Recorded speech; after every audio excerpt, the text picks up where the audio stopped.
Palavra da Verdade, com Hernandes Dias Lopes.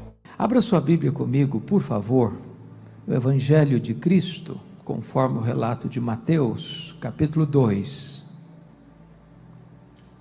Mateus, capítulo 2, versos de 1 a 12. E lido o texto, mantenha a sua Bíblia aberta, por favor, para considerar comigo esta passagem. Está escrito o seguinte, Mateus 2: Tendo Jesus nascido em Belém da Judéia, em dias do rei Herodes, eis que vieram os magos do Oriente a Jerusalém, e perguntavam: onde está o recém-nascido rei dos judeus? Porque vimos a sua estrela no Oriente, e viemos para adorá-lo. Tendo ouvido isso, alarmou-se o rei Herodes, e com ele toda a Jerusalém. Então, convocando todos os principais sacerdotes e escribas do povo, indagava deles onde o Cristo deveria nascer. Em Belém da Judéia, responderam eles, porque assim está escrito por intermédio do profeta: e tu, Belém, terra de Judá, não és de modo algum a menor entre as principais de Judá, porque de ti sairá o guia que há de apacentar o meu povo Israel.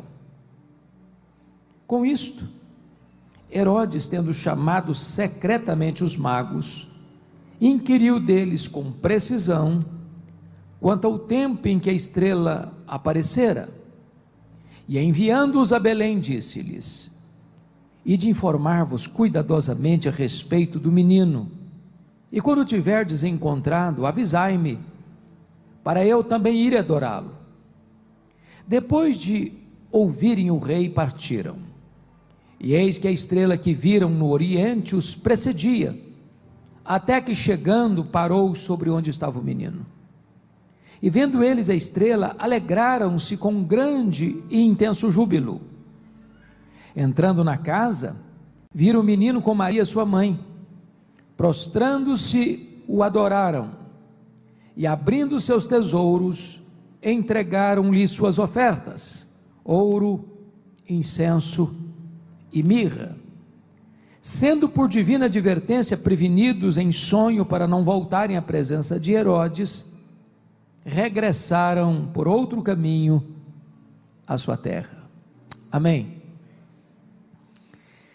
Meus amados, o nascimento do nosso glorioso Salvador foi planejado na eternidade. Esta agenda já estava estabelecida antes que o mundo fosse criado,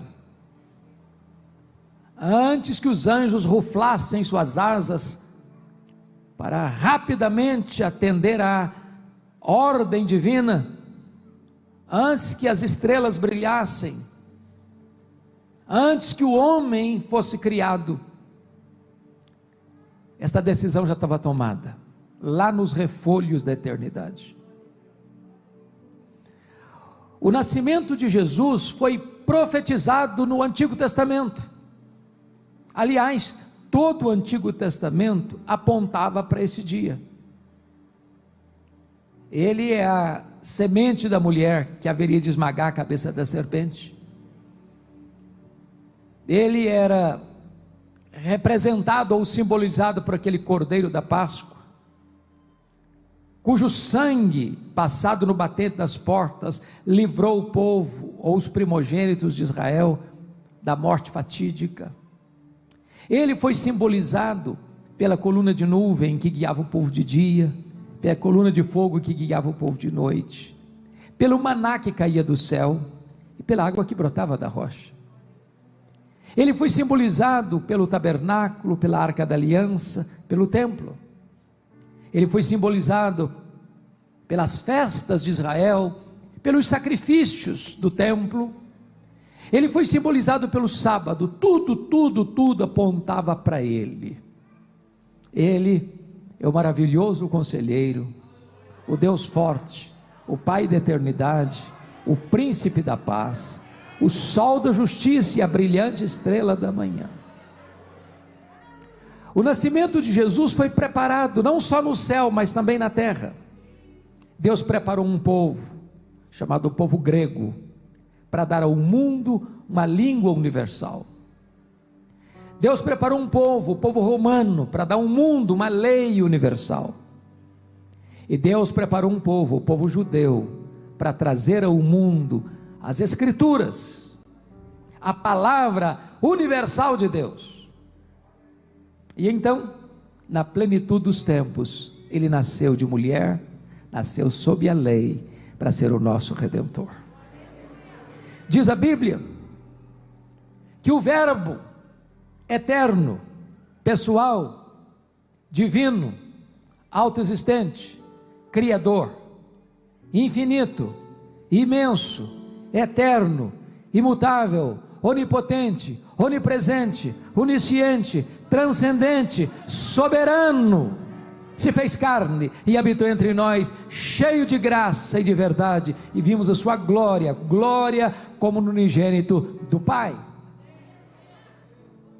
E agora Mateus está relatando este fato.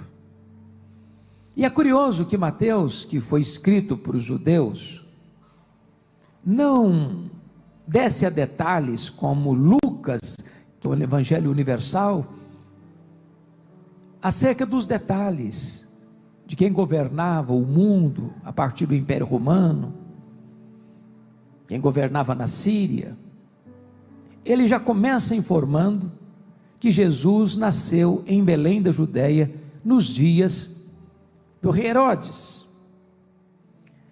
Mas quando você fala nos dias do rei Herodes, é preciso explicar algo, porque o Novo Testamento faz referência a 4 Herodes. Quem é esse aqui? Bom, o Novo Testamento fala desse Herodes aqui, que é conhecido também como Herodes o Grande. Também a Bíblia fala de um segundo Herodes, que é o Herodes Antipas, filho deste. Foi aquele que mandou prender João Batista e mandou matar João Batista, a quem Jesus chamou de raposa, que zombou de Jesus no seu julgamento. O Novo Testamento fala de um terceiro Herodes, o Herodes Agripa I, foi aquele que mandou passar Tiago, irmão de João, a espada em Jerusalém, e prendeu Pedro em prisão de segurança máxima, para matá-lo depois da festa, que foi comido de vermes.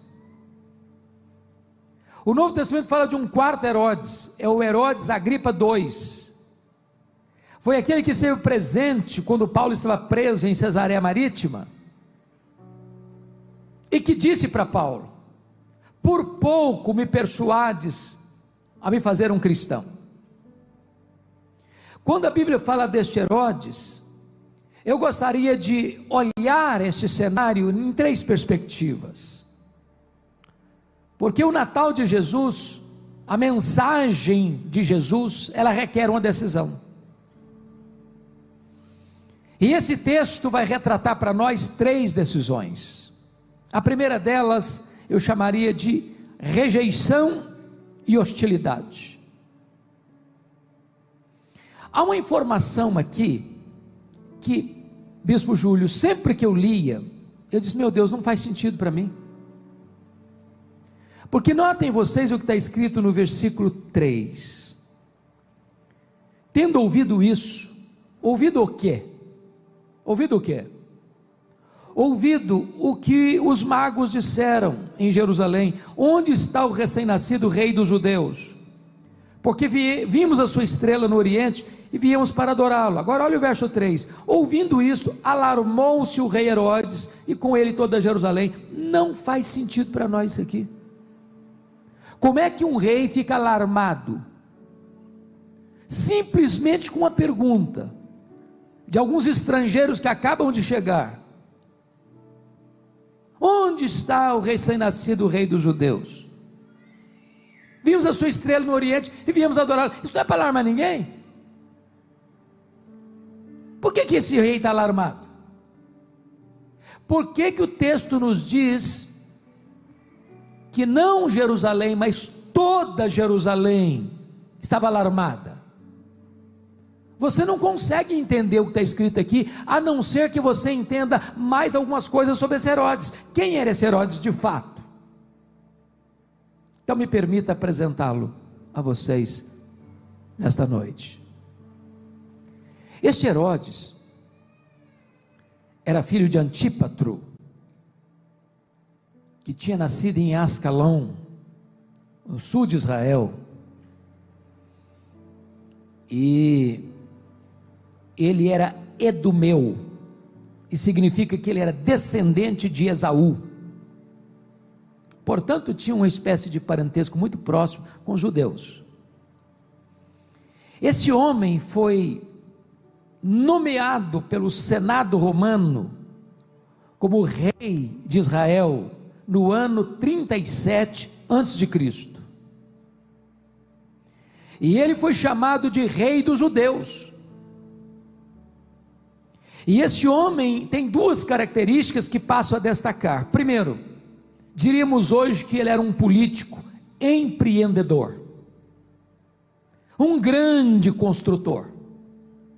Para vocês terem uma ideia, para ganhar o favor dos judeus e impressionar os Césares de Roma, ele vai fazer grandes obras em Israel. Primeira obra que ele vai fazer, ele vai pegar o templo modesto, o segundo templo, erigido por Zorobabel, e vai embelezá-lo, e vai alargá-lo, e vai ampliá-lo, e vai enriquecê-lo, e vai transformar esse templo num dos palácios religiosos mais belos da história da humanidade. Na verdade, ele nem chegou a concluir essa obra, porque está escrito em João capítulo 2, que durou-se 46 anos para essa obra ser concluída. Tinha mais de 10.000 homens trabalhando continuamente nesta construção. Ele transforma o templo de Jerusalém num grande palácio, de uma beleza colossal. Mas foi esse rei que construiu também o grande porto de Cesareia, abrindo o comércio de Israel para o mundo e facilitando também as viagens missionárias a partir do porto de Cesareia marítima.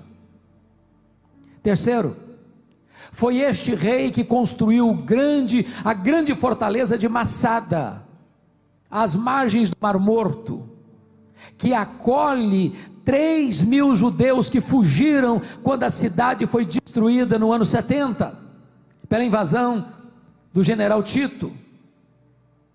Foi este rei que construiu outras fortalezas em Israel, como Herodion e como a fortaleza de Antônio, onde Jesus foi julgado.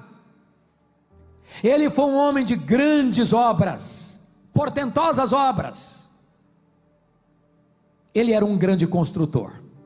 Porém, esse homem tinha outra marca. Esse homem tinha uma espécie de obsessão pelo poder.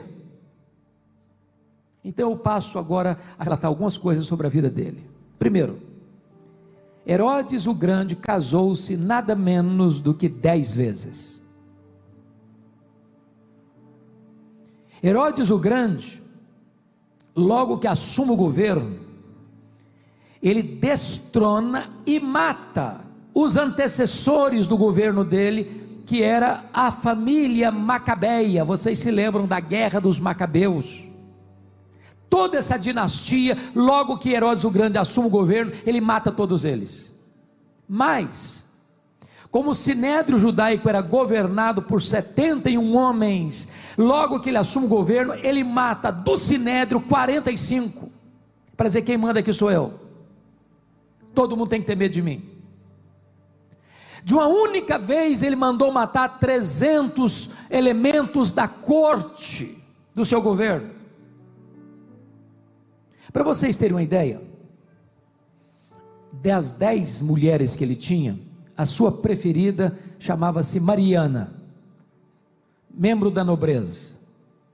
Logo que ele se casa com Mariana, sabendo que os parentes dela eram da aristocracia, ele manda matar todos os membros da família da sua mulher. A sua sogra, Alexandra, pediu para ele para nomear o cunhado dele, Aristóbulo, como sumo sacerdote, porque a religião estava prostituída nessa época, e o sumo sacerdote era um cargo muito mais político do que religioso, e ele nomeia o cunhado, Aristóbulo, com 17 anos, para assumir o posto de sumo sacerdote. Quando o menino demonstrou capacidade para a função, ele mandou matar o Aristóbulo. A sogra, assustada com ele, foge para o Egito, para ficar à sombra de Cleópatra, e ele manda os seus emissários atrás da sua sogra. Ela tenta fugir, simulando uma fuga através de um funeral, descobrem-na e matam-na no Egito. O imperador romano, César Augusto, sabendo das atrocidades de Herodes, convoca-o a Roma para lhe dar uma descompostura. Antes de partir, entretanto, para Roma, com medo de que Mariana pudesse rebelar-se contra ele, ele mata a sua mulher, a chamada preferida dele. Isso levou Herodes a tomar uma decisão para tentar aplacar a ira do imperador, e manda 2 de seus filhos, Aristóbulo e Alexandre, para Roma, para estudar em Roma. A irmã dele, Salomé, disse assim para ele: quando os seus filhos voltarem de Roma, eles estarão capacitados para substituí-lo no poder. Ele não teve dúvidas, mandou estrangular os seus próprios 2 filhos. Isso levou o imperador César Augusto a dizer: é melhor ser um porco do que ser filho de Herodes.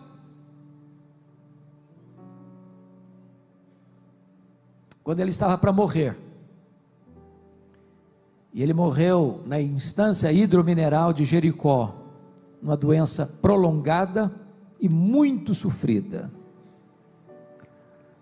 a ponto da sua região inferior ficar gangrenada, e ele pediu a sua irmã Salomé para que no dia da morte dele fosse morto pelo menos um membro da nobreza em Israel, para que houvesse choro no seu funeral. Agora você começa a entender por que o texto está dizendo isso aqui. Quando chega do Oriente uns magos, fazendo uma pergunta: onde está o rei dos judeus? Nós viemos para adorá-lo. Ele não suportava a ideia de que alguém pudesse ameaçar o seu governo, ameaçar o seu reino. Jerusalém conhecia muito bem a índole má desse rei, e toda a cidade fica alarmada, porque viu que poderia ser um outro banho de sangue. Agora preste atenção comigo, que o texto vai nos informar algumas coisas que eu chamo a sua atenção para olhar comigo. Primeiramente, no verso 3, o que eu chamaria do pânico do rei. Tendo ouvido isto, alarmou-se o Herodes, e com ele toda Jerusalém. Segundo, a sagacidade dele, a melhor, a curiosidade dele. Se você olhar no versículo 4 a 6, diz o texto que ele convoca todos os principais sacerdotes e escribas do povo, e indagava deles onde o Cristo deveria nascer. Vamos entender isso aqui. Quando ele diz que ele convoca, não alguns, não a maioria, mas todos, ele não quer deixar ponta solta, certo? E aqui tem 2 grupos: primeiro os principais sacerdotes, e depois os escribas do povo. Os principais sacerdotes eram formados do grupo chamado saduceus. Os saduceus era aquele grupo religioso da aristocracia, que também era os colaboracionistas de Roma, que também eram liberais teologicamente falando, eles só aceitavam o Pentateuco, não aceitavam todo o Velho Testamento, e eles não acreditavam em anjos, eles não acreditavam em ressurreição, mas eles detinham o poder eclesiástico nas mãos, e mais, eles fizeram do templo de Israel um instrumento de enriquecimento, e transformaram a casa de Deus num covil de salteadores. O que é covil?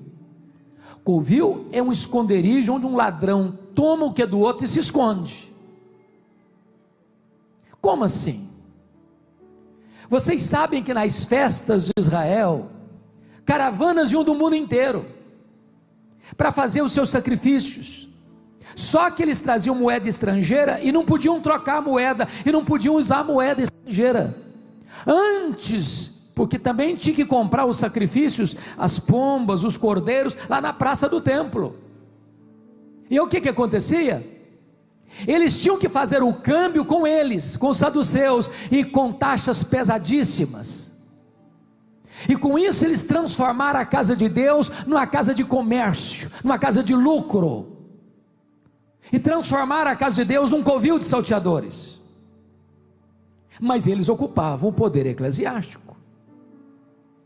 Mas agora diz o texto que ele convoca também, olha aí comigo o versículo 4, os escribas do povo. Os escribas eram parte do grupo dos fariseus, que compunham o sinédrio. Os fariseus eram ortodoxos de doutrina, mas hipócritas, porque eles acreditavam na doutrina, mas não viviam o que acreditavam. Esses dois grupos são chamados para informar ao rei Herodes, à luz das escrituras, onde o rei dos judeus haveria de nascer. Ele quer saber disso, curiosidade dele. Aí vem a sagacidade dele no versículo 7, olha aí comigo. Com isso Herodes, tendo chamado, preste atenção nos detalhes, irmãos, tendo chamado o quê? Secretamente os magos, nada público, nada debaixo de holofotes, sem fotografia, sem filmagem, secretamente, inquiriu deles, de que maneira? Com precisão, quanto ao tempo em que a estrela aparecera, porque a estrela apareceu lá no Oriente, talvez na Pérsia. Então ele está fazendo cálculo na cabeça dele, na hora que a estrela apareceu, foi quando o menino nasceu. Então com isso ele tem base para calcular quantos meses ou quantos anos tinha o menino agora, porque ele quer, e o plano dele é eliminar o menino, como tinha eliminado tantos outros que tentaram ameaçar o governo dele. Mas aí vem em quarto lugar a sutileza dele no versículo 8a, olha aí, e enviando-os a Belém, disse-lhes, e de informar-vos, de que maneira? Cuidadosamente a respeito do menino. Preste atenção aqui, todo governante, déspota, ele pensa que ele está no poder e está no controle, ele acha que todo mundo está a serviço dele. Lembra lá do Belsazar, na noite em que ele morreu, oferecendo vantagens para quem? Não sabia nem que ele ia morrer, mas ele acha que está no controle. Preste atenção, os homens não estão no controle, quem está no controle é Deus. Preste atenção em outra coisa, tem homens que não são subornados, tem homens que não se vendem. Mas aí vem a dissimulação dele, versículo 8b, e quando tiverdes encontrado, avisai-me, para eu também ir adorá-lo. Hipócrita, mentiroso, falso, está nada interessado em adorar Jesus, ele está interessado em matar Jesus. Olha que coisa terrível, irmãos, é quando os lábios falam uma coisa e o coração planeja outra coisa. Mas tem outra coisa aqui, a crueldade dele, versículo 13, lá no finalzinho diz, porque Herodes há de procurar o menino para adorar? Não, para o quê? Para matá-lo. Mas tem mais, a fúria dele no versículo 16, vendo-se iludido pelos magos, enfureceu-se Herodes grandemente. De que maneira que enfureceu mesmo? grandemente. O cara furioso era um demônio em pele humana, mas quando o cara se enfurece grandemente, está todo mundo com medo. Se enfureceu grandemente e mandou matar quantos meninos? Todos os meninos de Belém e de todos os seus arredores de 2 anos para baixo, conforme o tempo do qual com precisão se informaram de quem? Dos magos. Quando apareceu para eles a estrela, ele está fazendo cálculo. Ele está pensando o seguinte: se eu matar todas as crianças de Belém, se eu matar todas as crianças ao redor de Belém, esse menino não escapa das minhas mãos. Os homens podem achar que podem tudo, mas eles não podem tudo. Não podem tudo. Mas louvado seja Deus, irmãos. Último lugar, a morte de Herodes. Olha o verso 19 e 20 comigo. Tendo Herodes morrido, fica só aqui. Eu quero dizer para você que os inimigos de Deus morrem. Que os inimigos de Jesus morrem. Mas o nosso Jesus está vivo e está no trono e reina e vai voltar.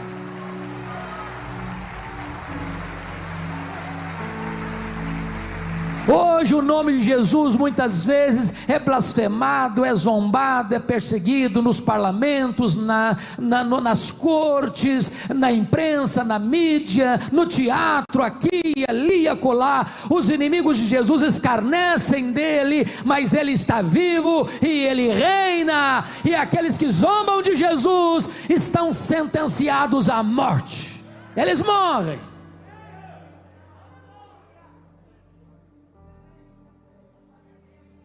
É muito triste quando as pessoas rejeitam a melhor notícia que o mundo já pôde ouvir. É que hoje vos nasceu um Salvador, que é Cristo, o Senhor.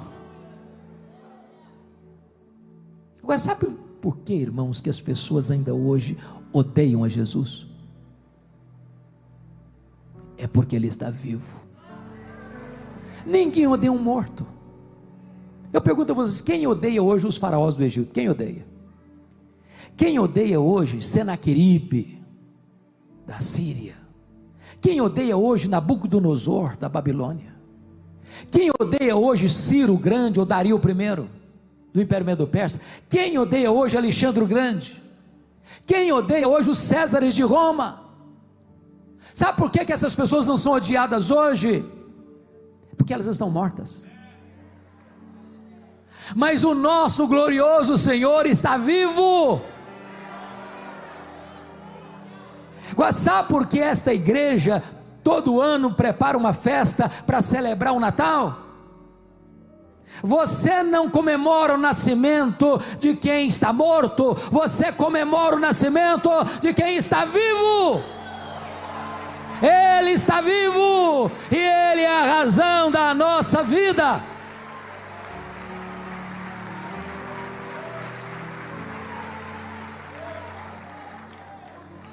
Mas esse texto, irmão, nos apresenta uma segunda reação ao Natal. A primeira delas é a rejeição, repúdio. A segunda reação ao Natal de Jesus é a indiferença. Veja comigo aí os versos 4 a 6. Primeiramente, vamos pensar um pouquinho antes. Quando Jesus nasceu, é muito curioso isso, porque José e a Maria moravam em Nazaré, lá no norte de Israel. Mas o profeta Miqueias, capítulo 5, versículo 2, disse que ele deveria nascer aonde? Belém da Judéia. Belém da Judéia fica lá no sul, pertinho de Jerusalém. Aí quando a Maria estava quase para dar à luz, um fato acontece no mundo inteiro. E quem controla é Deus. E Ele bota no coração de César Augusto, o imperador romano, para fazer um recenseamento. E no recenseamento o camarada tinha que se alistar lá na cidade que ele nasceu, ou na cidade da sua família, como José. era da família de Davi, ele teve que se alistar lá.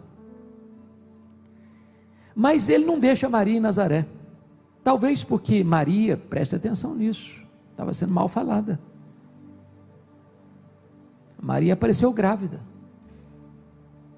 e ninguém podia explicar isso.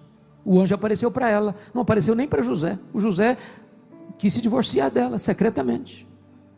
Maria foi muito corajosa, quando ela disse: eis aqui a serva do Senhor, que se cumpre em mim, segundo a tua palavra, Senhor. Ela estava disposta a enfrentar qualquer luta, qualquer problema. Então José leva Maria com ele, sabe para quê? Porque a palavra de Deus não pode falhar, nem sequer numa vírgula.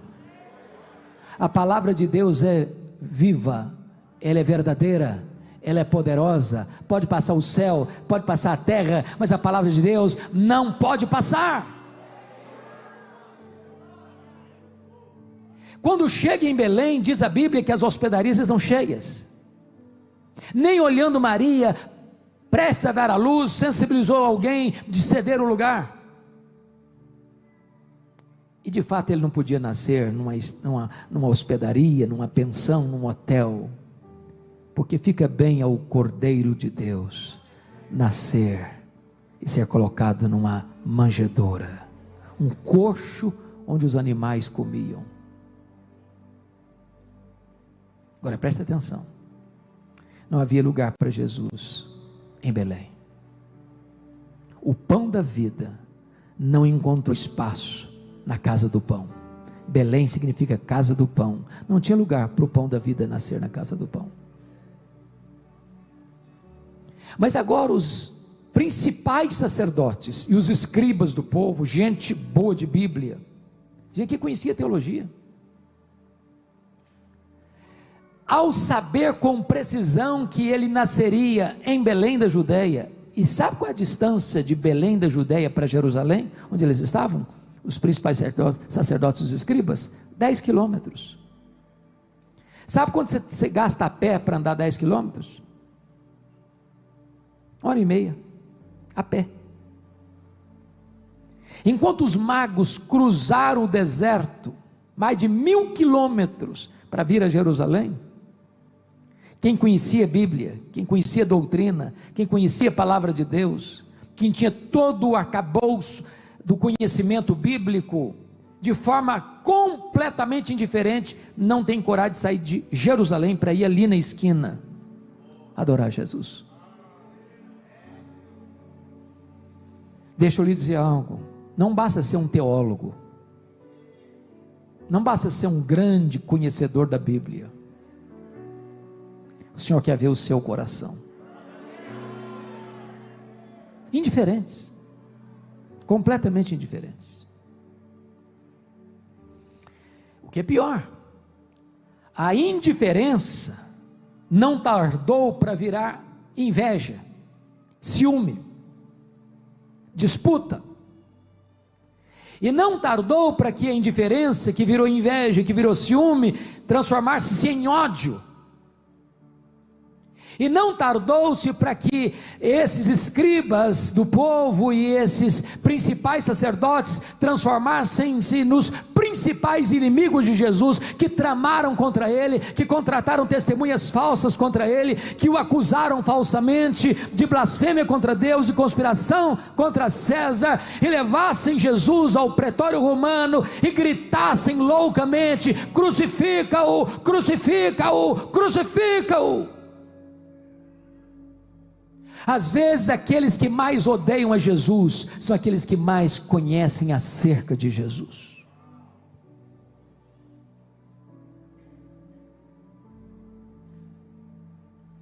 Não basta saber profecia, é preciso ser um adorador.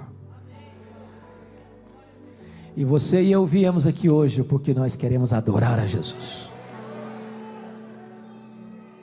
Mas me permita agora ver a terceira reação. E a última, que é a rendição e a adoração a Jesus. Então confira comigo o verso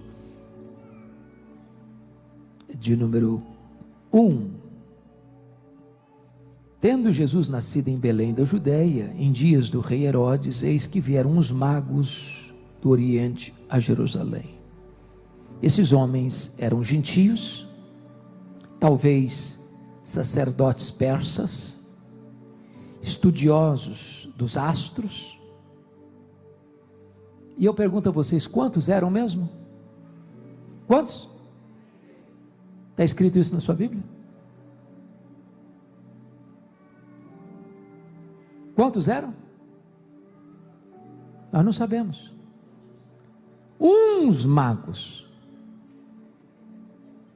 Quando diz que são 3, é a tradição que diz isso. Aliás, a tradição religiosa dá até nome a eles. É o Belchior, o Baltazar e o Gaspar. A Bíblia não fala nada disso. Mas a tradição diz que eles eram o que mesmo? Reis magos. Onde está escrito isso, que eles eram reis? Também não está escrito. Então isso é tradição também. Eles não eram reis. A Bíblia não tem essa informação. E é curioso que também eles, ao visitarem a Jesus, eles não visitam Jesus na estrebaria. Porque na verdade, quando eles chegam a Jerusalém, já deve ter decorrido aproximadamente 2 anos. Quando eles vão visitar Jesus, Jesus está onde? Onde ele está? Numa casa.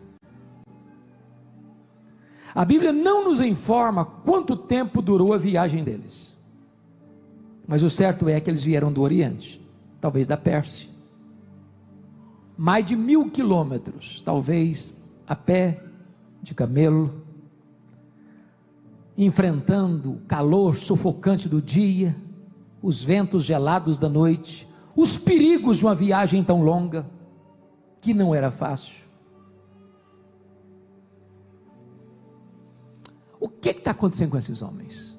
Eu chamo a sua atenção para um ponto muito lindo, no versículo 2: onde está o recém-nascido rei dos judeus? Porque vimos a sua estrela e viemos para adorá-lo. Eles viram o que mesmo? Eles não viram uma estrela, eles viram a sua estrela. Mas que estrela é essa?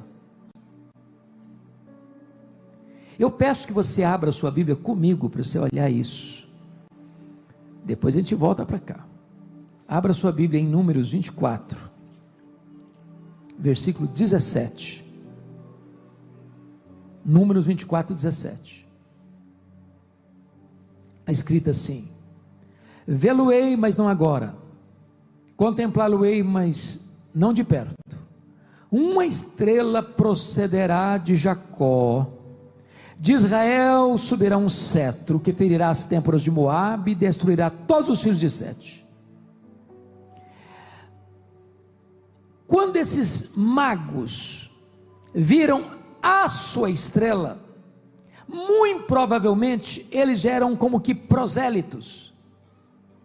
Vocês se lembram que Daniel já havia testemunhado juntamente com os seus amigos lá na Babilônia, Daniel depois na Pérsia, e essa profecia bíblica já era conhecida. Uma estrela que haveria de proceder de Jacó. E nesse momento o cetro de Israel subirá, um cetro do poder do governante, que é Jesus. Então quando esses magos viram a estrela dele, era a sua estrela, era a estrela profética, era a estrela que apontava para a chegada do Messias, eles compreenderam isso. Compreenderam isso. Eu já participei de muitas pecinhas de Natal, desde a minha infância, e quase todas que eu participei, lá na roça às vezes, a gente amarrava um barbante assim, e a estrelinha lá do Oriente vinha correndo, e aí a estrela chegava em Jerusalém. Não foi isso que aconteceu? A estrela não os guiou do Oriente a Jerusalém, não. eles viram a sua estrela no Oriente. E por compreenderem que aquela estrela era a estrela profética anunciada em Números 24:17, eles saem do Oriente e vão para onde? Jerusalém. Por que Jerusalém? Porque Jerusalém era o local que eles sabiam ter a palavra de Deus. A revelação natural leva-os à revelação especial. A precisão exata onde o Messias devia nascer, onde o rei dos judeus devia nascer, eles precisavam buscar essa informação não da estrela, mas da palavra de Deus. Você quer conhecer a Jesus? Abra a Bíblia. Você quer conhecer Jesus? Examine as Escrituras, porque foi Jesus quem disse: examinai as Escrituras, porque elas testificam de mim.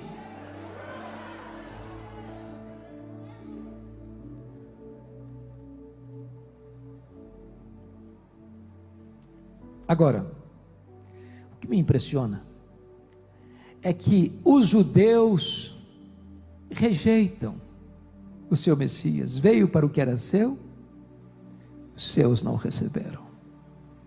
Os de perto rejeitam, os de longe vêm para adorá-lo. Os que têm muito conhecimento rejeitam, os que têm pequena informação adoram.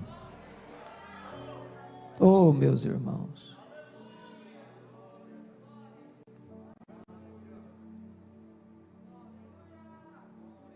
cuidado para você não transformar o conhecimento que você tem num instrumento de calcificar a sua alma, calejar o seu coração e perder o encanto da adoração a Jesus. Mas eu queria propor 3 coisas para encerrar. O que esses magos fizeram antes de encontrarem a Jesus? Primeiro, eles não mediram esforços para sair lá do Oriente, para atravessar desertos, perigos, os mais diferentes. Para você ter uma ideia como é que isso era complicado, vocês se lembram quando Esdras foi para Jerusalém? E ele tinha todo o aparato, ele tinha muitas companhias, muita gente, e ele ficou com vergonha de pedir para o rei ajuda, e ele propôs um jejum à margem do rio Ava, porque a viagem era muito perigosa, tinha muitos assaltantes, tinha muita gente perigosa pela estrada, era uma viagem muito arriscada, e eles não medem esforços, porque eles querem adorar ao rei dos judeus. Segundo, o que eles fizeram? Eles foram buscar informações precisas onde estava a palavra de Deus. Preste atenção nisso. Eles eram estudiosos dos astros e eles puderam discernir a sua estrela, mas até ali, pronto, a revelação natural cumpriu o seu papel. Se eu quero conhecer Jesus, eu preciso abrir a Bíblia. Eu preciso escutar a voz das Escrituras. E mais do que nunca, irmãos, a igreja hoje precisa ser uma igreja de Bíblia aberta. Quando tantos seminários hoje, chamados protestantes evangélicos, não creem mais na Bíblia, quando tantas denominações hoje já não subscrevem mais a ideia de que a Bíblia é a palavra de Deus, inspirada, inerrante, infalível, nós precisamos reafirmar que a palavra de Deus é viva, é poderosa, é atual, é indestrutível. Terceiro lugar, versículo 9, lá voltando agora para Mateus capítulo 2, versículo 9, depois de ouvirem o rei, partiram. Eu fico pensando, bispo Júlio, que esses magos ao chegarem em Jerusalém, eles notaram o clima. uma cidade perturbada, o rei completamente desconcertado, o constrangimento. Se esses homens fossem covardes, eles teriam pensado assim: vamos embora, ficar aqui é um risco para a nossa sobrevivência. Esse homem é louco, esse rei é louco, para esse rei me mandar matar-nos pouco custa. Esse rei é um perverso, ele é um carrasco, ele é um assassino, ele já tem feito tantas chacinas por aqui, vamos embora. Não, eles vieram para adorar, e eles estão determinados a correr não só os riscos da viagem, mas o risco de perder a própria vida, porque nada mais importa para eles a não ser adorar a Jesus.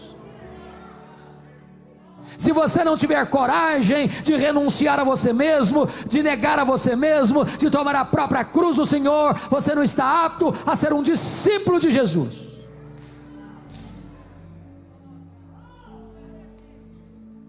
Segundo ponto que eu gostaria de destacar: o que eles fizeram, não apenas antes de encontrar Jesus, mas agora em segundo lugar, o que eles fizeram ao encontrarem a Jesus. Primeiro, veja o versículo 10 comigo, Mateus 2:10. E vendo eles a estrela, alegraram-se com grande e intenso júbilo. Porque veja vocês que eles viram a estrela no Oriente, não viram mais, e vieram para Jerusalém. E aí de Jerusalém a Belém, a estrela foi guiando, 10 quilômetros, até que a estrela parou em cima da casa onde estava Maria e Jesus. E quando eles viram isso, eles não só se alegraram, eles se alegraram com um grande e intenso júbilo.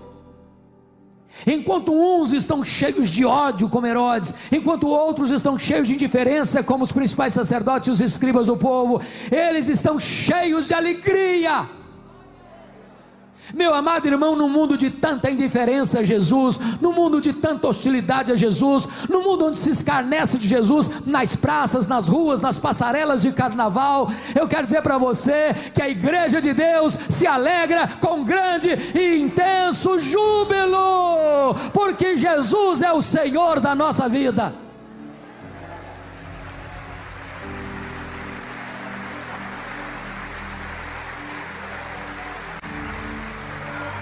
Segundo lugar, olha o versículo 11, parte A comigo. Entrando na casa, viram o menino com Maria sua mãe, prostrando-se, o adoraram. Preste atenção que eles entraram na casa, cheios de júbilo, e eles viram Maria, e eles não adoraram Maria.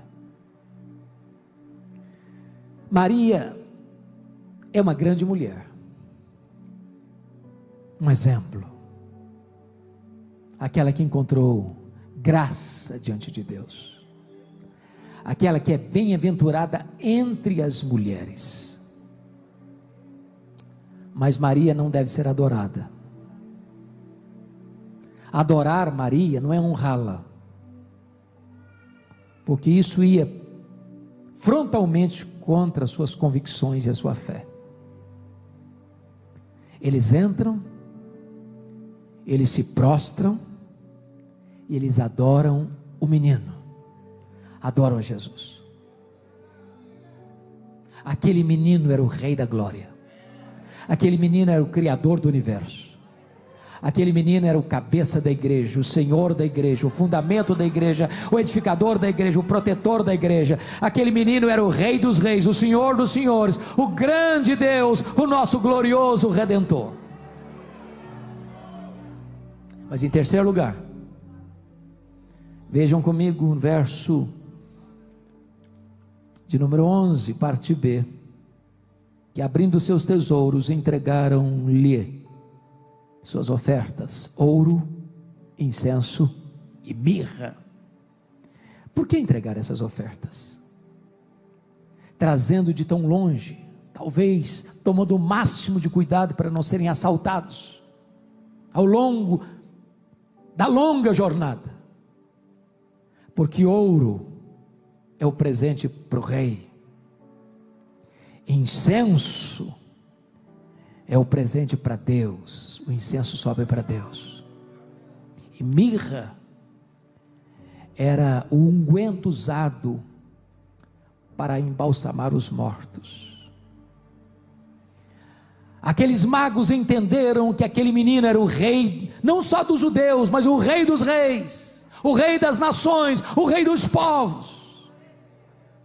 Mas eles entenderam que aquele menino era o próprio Deus. Mas eles entenderam que aquele menino estava destinado à cruz, que haveria de morrer pelos nossos pecados, para nos dar a vida eterna. Tanta compreensão pelos gentios de longe, enquanto os que estavam do lado, uns odiaram, outros ficaram indiferentes. Para fechar, o que eles fizeram depois que encontraram a Jesus? Primeiro, eles viveram dentro da orientação de Deus, versículo 12, sendo por divina advertência prevenidos em sonho para não voltarem à presença de Herodes.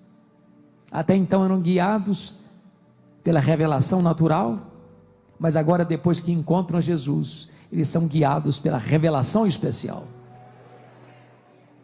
Mas em segundo lugar, está escrito no versículo 12, que eles regressaram por outro caminho à sua terra. Quero dizer uma coisa a você: toda pessoa que tem um encontro com Jesus nunca mais regressa pelo mesmo caminho. Ele tem uma mudança de rumo, ele tem uma mudança de mente, ele tem uma mudança de coração, ele tem uma mudança de vida, ele tem uma mudança de família, ele tem uma mudança de pátria, ele tem uma mudança de herança. Tudo se faz novo na sua história.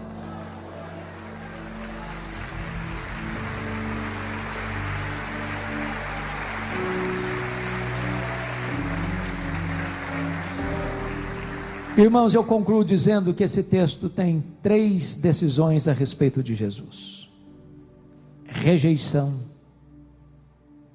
indiferença e adoração.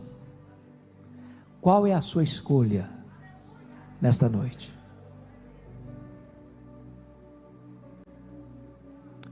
Esta decisão é pessoal e intransferível. Seu pai, sua mãe não podem fazer essa decisão por você. Sua mulher, seu marido não podem fazer essa decisão por você. Essa decisão é sua, só sua. A Bíblia diz que quem tem o Filho tem a vida. Tem a vida. Se hoje você se render a Jesus, você pode sair daqui tomando posse da vida, da própria vida eterna. Me permita ilustrar para concluir. Havia um homem muito rico na Europa, amante da arte, da pintura, e resolveu empregar boa parte da sua fortuna, ou a maior parte da sua fortuna, nos quadros mais famosos, dos artistas mais conhecidos. Ele só tinha um filho, só um herdeiro. E um dia o seu filho, fazendo uma viagem com um amigo, sofreu um terrível acidente e foi a óbito, longe de casa. O amigo, perplexo com o acidente, e saiu ileso do acidente, numa tentativa de consolar o pai enlutado, não sendo um pintor reconhecido, mas tendo uma pequena noção, pintou o rosto do filho em mal traçadas linhas, botou e emoldurou um quadro, esse retrato bem bonito, essa pintura bem bonita, como as outras molduras dos quadros famosos daquele homem rico, e mandou de presente para o pai. E o pai dependurou o quadro do filho entre os quadros mais famosos da sua galeria de arte. Antes de morrer, esse homem rico fez o seu testamento e deu ordens ao seu gerente, ao seu administrador geral, para fazer um grande leilão. E o dinheiro arrecadado na venda dos quadros mais famosos deveria ser destinado a uma entidade de caridade. Para surpresa de todos, a sala repleta dos amantes da arte, todos querendo comprar aqueles quadros famosos. Quem liderava o leilão, abre o leilão com o quadro do filho. Não tinha qualquer arte que suscitasse o interesse dos amantes da arte. Ninguém se interessou. Eles estavam querendo os quadros famosos. Até que alguém levantou a mão e fez um lance, o único que fez, e arrematou o quadro do filho. E quando ele arrematou o quadro do filho, quem dirigiu o leilão disse: está encerrado o leilão de hoje. Todos protestaram. Como? Nós fomos chamados para comprar os quadros, queremos comprá-los. E quem administrava disse o seguinte: faz parte do testamento. Quem tiver o quadro do filho é dono de tudo. Quem tem o filho tem tudo. Se hoje você se render a Jesus, você tem tudo. Você tem o perdão, você tem a salvação, você tem a vida eterna, você é filho de Deus, você é membro da família de Deus. Que nesta noite o seu coração seja a manjedoura onde Jesus vai nascer, e você então terá tudo. Você terá tudo. Você será herdeiro de Deus e co-herdeiro com Cristo. Que Deus abençoe a sua vida. Amém.